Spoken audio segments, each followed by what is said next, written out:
Olá, pessoal. Eu vim aqui rapidamente pedir para você ter um pouquinho mais de paciência para receber a aula do tarô da Onda Encantada do Humano. Dessa vez eu estou trazendo pesquisadores que transcenderam o pensamento científico acadêmico e pesquisaram a fenomenologia no nosso processo de decisão. Então, é uma aula que está ficando muito rica, muito bacana. Eu quero editá-la com cuidado e ela deveria ter ficado pronta ontem, não deu hoje, mas eu prometo que até no máximo sexta-feira, Terra Rítmica, ela estará no ar. Então, espera um pouquinho que vai valer a pena. Porque quando eu coloco aqui para a gente que a gente está aqui num processo de cura para manifestar o nosso futuro, eu não estou brincando. E eu quero que você ateste isso comigo, tá bom? Então, mais um pouquinho de paciência, mas ela vai sair. Até breve.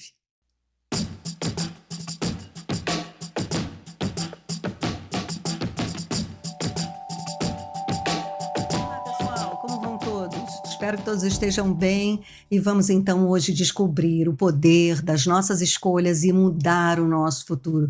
Porque quando eu coloco essa frasezinha aqui, manifestando o seu futuro, eu não estou de brincadeira.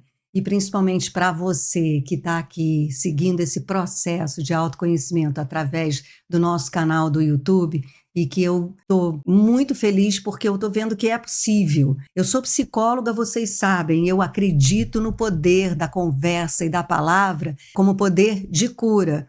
E durante um momento eu pensei, por que não fazer isso num canal do YouTube? Porque aí você tem acesso e eu aqui posso compartilhar do conhecimento que eu tenho e você aproveitar esse conhecimento justamente pulando, saltando todas aquelas consultas terapêuticas em que você ia ficar desfiando o seu drama para a gente ir aos pouquinhos descascando a cebola. É claro que você tem um pouquinho mais de trabalho no sentido de se esforçar para parar, prestar atenção no que é dito aqui e analisar tudo o que se passa dentro de você. Mas eu acho que compensa em termos de tempo e dinheiro você fazer isso, porque no momento em que você move 1 milímetro que seja no sentido da autodescoberta, que leva você a mudar a percepção que você tem de si mesma e do mundo,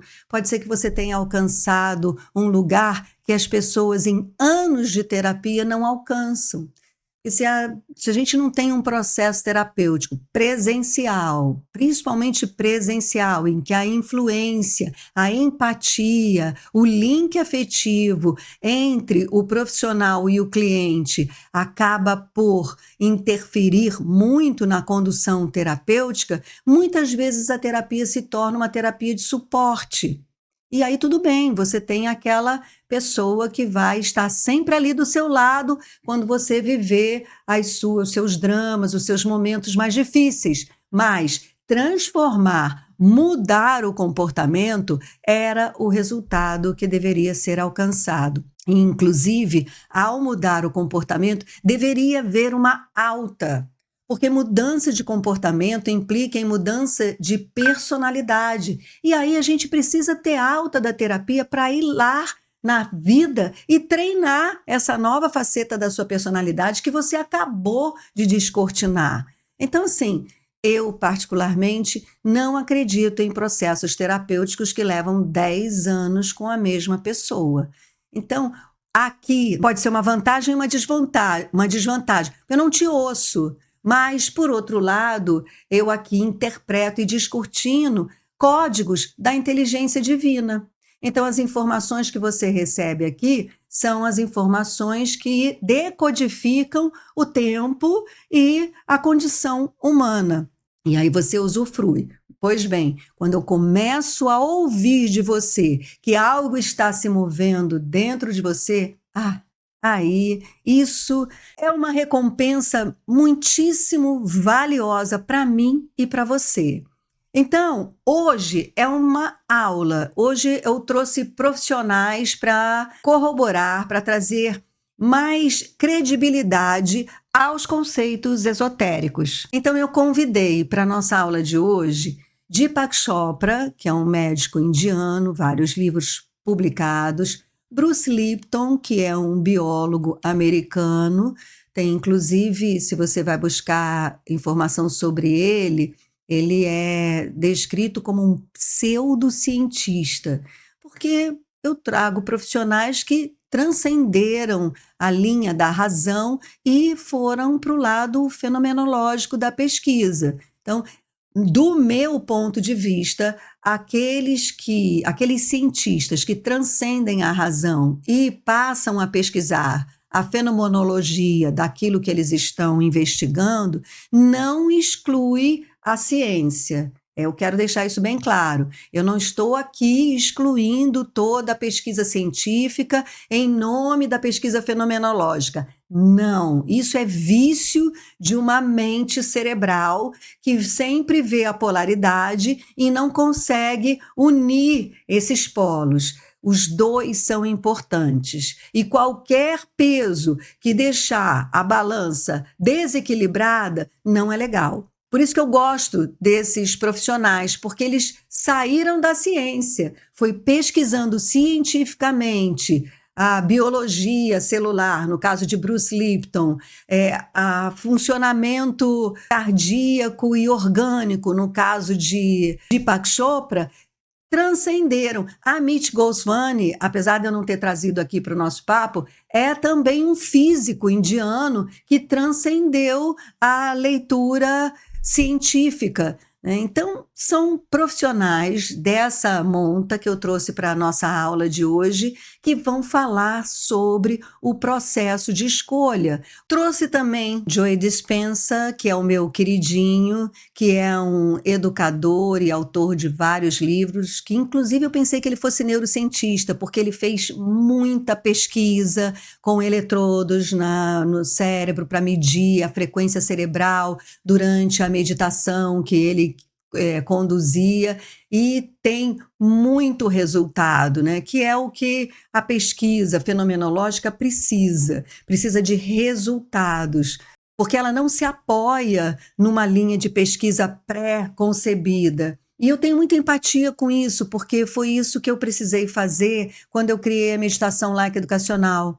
A meditação laica educacional tem fundamento em 3 grandes linhas de conhecimento, que é a psicologia, a pedagogia e a neurociência. Então, eu não tinha uma universidade para que pudesse dar suporte à minha pesquisa, porque eram 3 conhecimentos envolvidos.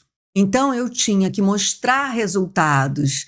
E foi assim que eu fiz, capacitei professores, e esses professores, então, aqueles que concordavam em colaborar com a pesquisa, faziam seus levantamentos de dados e vinham trazendo para mim, de diferentes escolas, diferentes séries, diferentes bairros, o resultado era o mesmo. Então é isso que corrobora uma pesquisa fenomenológica. Por outro lado, precisa-se de muito dinheiro para fazer essa pesquisa, porque você precisa pesquisar o resultado em muitas pessoas e, de preferência, com um instrumento de medida real. Foi o que o Joe Dispenza fez e foi o que a professorinha do Colégio Pedro II não tinha condição de fazer, né? Eu precisaria ter todo um aparato e uma permissão, uma burocracia, vencer uma burocracia gigantesca para pedir permissão, porque a gente medisse os alunos antes e depois da prática da meditação laica educacional. Então, a gente foi até um certo ponto, a gente até caminhou, foram centenas de professores que trouxeram centenas de resultados, mas para ter uma dimensão em larga escala, precisaria-se ter feito uma pesquisa mais cara, né? Para isso. Então, Joe Dispenza é esse cara que fez. Ele é o profissional que eu trouxe aqui que teve mais investimento na sua pesquisa, portanto, mais resultado comprovado. E se você ficar até o final, tem uma surpresa muito interessante, porque eu vou fechar toda essa conversa falando sobre a fala de Aniele no Fantástico desse domingo, sobre esse episódio entre ela e o ex-ministro dos Direitos Humanos. Então, vamos lá. Fica aí que hoje está demais, hein? Uma boa aula para você e não deixe de comentar para eu saber como isso chega até aí. Vamos lá.